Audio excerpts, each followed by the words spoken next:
Video शुरू होने से पहले एक सवाल, क्या कोई इंसान इतना खतरनाक हो सकता है कि 3 राज्यों की पुलिस, हजारों जवान, करोड़ों का इनाम और सरकार की पूरी ताकत भी उसे सालों तक पकड़ न पाए? क्या कोई ऐसा आदमी हो सकता है जो जंगलों को अपना किला बना ले, कानून को खुली चुनौती दे और हर बार मौत बांटकर हवा में गायब हो जाए?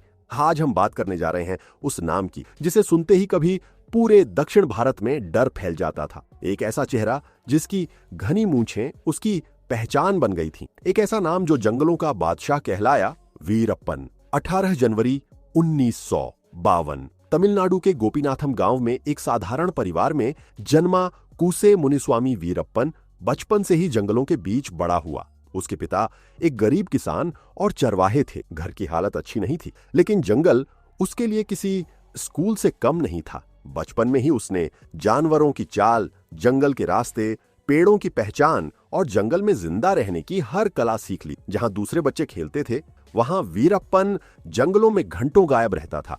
उसे बंदूकें और शिकार बेहद आकर्षित करते थे। बहुत छोटी उम्र में ही उसने पहली बार बंदूक उठाई और यहीं से उसकी जिंदगी का रास्ता बदल गया। उस दौर में दक्षिण भारत के जंगल चंदन की लकड़ी और हाथी दांत के लिए मशहूर थे। इन जंगलों में तस्करों के गिरोह सक्रिय थे। वीरप्पन भी धीरे धीरे ऐसे ही लोगों के संपर्क में आया। शुरुआत में वह सिर्फ मदद करता था, रास्ते दिखाता था, जंगल में छिपने की जगह बताता था, लेकिन धीरे धीरे उसकी सोच बदलने लगी। पैसा, ताकत और डर, ये 3 चीजें उसे आकर्षित करने लगी। किशोर उम्र में ही वह शिकार और तस्करी में शामिल हो गया। कहते हैं कि 17 साल की उम्र में उसने पहली हत्या की। उसके बाद उसके अंदर का डर खत्म हो गया। एक बार जब इंसान खून बहाने का आदी हो जाए तो फिर उसके लिए जिंदगी की कीमत खत्म हो जाती। वीरप्पन के साथ भी यही हुआ। वह जंगलों का ऐसा खिलाड़ी बन चुका था जिसे पकड़ना आसान नहीं था। उसका निशाना बेहद सटीक था। लोग कहते हैं कि वह दूर से हाथी के माथे पर गोली मार देता था। हाथी गिरता और उसके साथ ही दांत निकालकर भाग जाते। हाथी दांत की तस्करी से उसने खूब पैसा कमाया। इसके साथ साथ चंदन की लकड़ी का अवैध कारोबार भी तेजी से बढ़ता गया। जंगलों से हजारों टन चंदन काटकर बाहर बेचा गया। उस समय चंदन की कीमत सोने जैसी मानी जाती। वीरप्पन रातों रात करोड़ों का मालिक बनता जा रहा था, लेकिन उसका आतंक सिर्फ तस्करी तक सीमित नहीं रहा। जो भी उसके रास्ते में आया वह जिंदा नहीं बचा। पुलिस, वन विभाग, सरकारी अधिकारी, कोई भी सुरक्षित नहीं था। उसने कई पुलिस वालों और फॉरेस्ट अफसरों की हत्या की। उसकी क्रूरता इतनी भयानक थी कि लोग उसका नाम सुनकर कांप उठते थे। गांवों में डर का माहौल था। अगर किसी पर भी उसे पुलिस का मुखबिर होने का शक हो जाता तो उसकी मौत तय मानी जाती। कई बार लोगों को बेरहमी से मारकर जंगल में फेंक दिया जाता था ताकि बाकी लोग डर जाएं। धीरे धीरे वीरप्पन का नाम अखबारों की सुर्खियों में आने लगा। सरकार के लिए वह सबसे बड़ा सिरदर्द बन चुका था। कर्नाटक, तमिलनाडु और केरल, तीनों राज्यों की पुलिस उसे पकड़ने में लगी। लेकिन जंगल उसका घर था।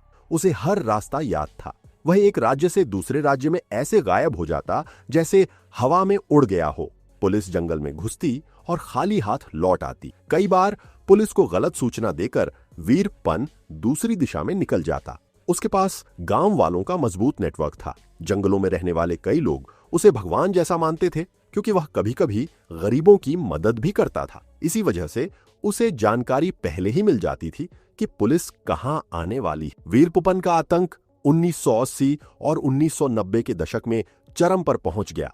उसने कई बड़े हमले किए। पुलिस पर घात लगाकर हमला करना उसकी खास रणनीति थी। वह जंगल में लैंडमाइन बिछा देता था। जैसे ही पुलिस की गाड़ी गुजरती, धमाका होता और सब खत्म। एक ऐसे ही हमले में कई पुलिसकर्मी मारे गए। इस घटना ने पूरे देश को हिला दिया था। पुलिस के जवान जंगल में जाने से डरने लगे थे, क्योंकि उन्हें पता नहीं होता था कि अगला कदम मौत की तरफ ले जाएगा। वीरप्पन सिर्फ हथियारों से नहीं, दिमाग से भी खेलता था।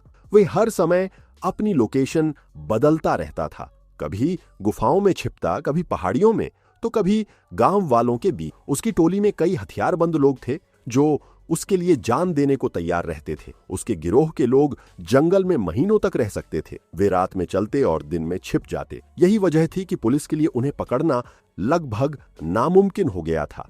एक बार पुलिस ने उसे गिरफ्तार भी कर लिया था, लेकिन वहां से भागने का उसका तरीका आज भी लोगों को हैरान करता है।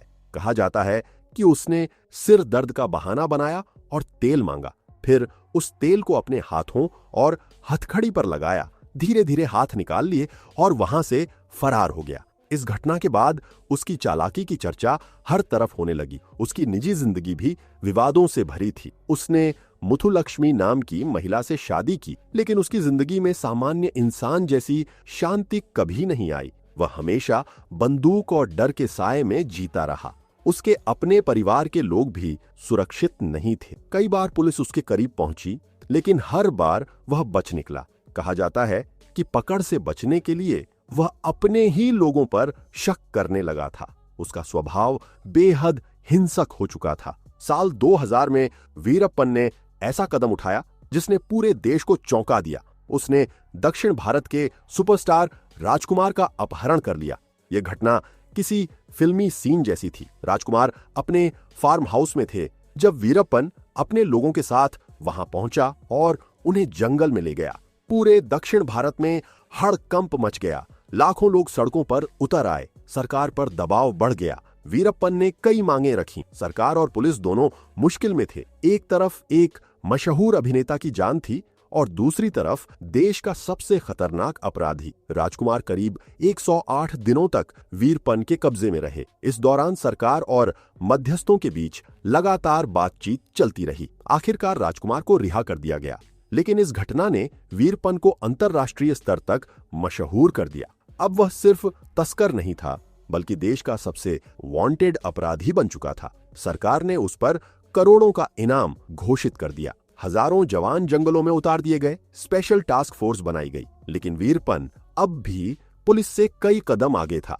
उसके गिरोह के लोग जंगल में ऐसे गायब हो जाते जैसे कभी वहां थे ही नहीं। पुलिस थक चुकी थी। कई अफसरों का करियर इस मिशन में गुजर गया, लेकिन वीरप्पन हाथ नहीं आया। फिर आया साल 2004। सरकार ने फैसला कर लिया कि अब यह खेल खत्म करना होगा। आईपीएस अधिकारी विजय कुमार को इस मिशन की जिम्मेदारी सौंपी गई। उन्होंने महीनों तक योजना बनाई। सीधे हमला करने के बजाय उन्होंने चाल चली। वीरप्पन के आसपास अपने लोगों को फिट किया गया। धीरे धीरे उसकी हर गतिविधि की जानकारी पुलिस तक पहुंचने लगी। कहा जाता है कि उस समय वीरप्पन की तबीयत खराब थी। उसकी आंखों में समस्या थी और उसे इलाज की जरूरत थी। यही पुलिस के लिए मौका बन गया। 18 अक्टूबर 2004 की रात वीरप्पन अपने कुछ साथियों के साथ एक एम्बुलेंस में सफर कर रहा था। उसे लगा कि वह इलाज के लिए जा रहा है, लेकिन उसे नहीं पता था कि यह उसकी जिंदगी की आखिरी यात्रा है। जैसे ही एम्बुलेंस तय जगह पर पहुंची, पुलिस ने चारों तरफ से घेर लिया। कुछ सेकंड के लिए सन्नाटा छाया रहा। फिर अचानक गोलियां चलने लगीं। जंगल गोलियों की आवाज से गूंज उठा। जवाबी फायरिंग हुई, लेकिन इस बार वीरप्पन बच नहीं पाया। कुछ ही मिनटों में सब खत्म हो गया। देश का सबसे बड़ा तस्कर और मोस्ट वांटेड अपराधी जमीन पर पड़ा था। जब उसकी मौत की खबर फैली तो पूरे दक्षिण भारत में अलग अलग प्रतिक्रियाएं देखने को मिली। कुछ लोगों ने राहत की सांस ली। कई गांवों में मिठाइयां बांटी गईं। लोग कहने लगे कि आखिरकार जंगलों का आतंक खत्म हो गया। वहीं कुछ लोग ऐसे भी थे जो उसे गरीबों का मददगार मानते थे। लेकिन सच यही था कि उसकी जिंदगी हिंसा, डर और खून से भरी हुई थी। वीरप्पन की मौत के बाद उसके गांव और जंगलों की तस्वीर बदलने लगी। सरकार ने उन इलाकों पर नियंत्रण मजबूत किया। जंगलों में सुरक्षा बढ़ाई गई। लेकिन आज भी वीरप्पन का नाम भारत के सबसे खतरनाक अपराधियों में लिया जाता है। उसकी जिंदगी पर किताबें लिखी गईं, फिल्में बनी और डॉक्यूमेंट्री तैयार हुई। उसकी घनी मूंछें और आंखों में दिखने वाला खौफ आज भी लोगों के दिमाग में जिंदा है। सबसे हैरानी की बात यह है कि इतने बड़े अपराधी को पकड़ने में सरकार को लगभग 2 दशक लग गए।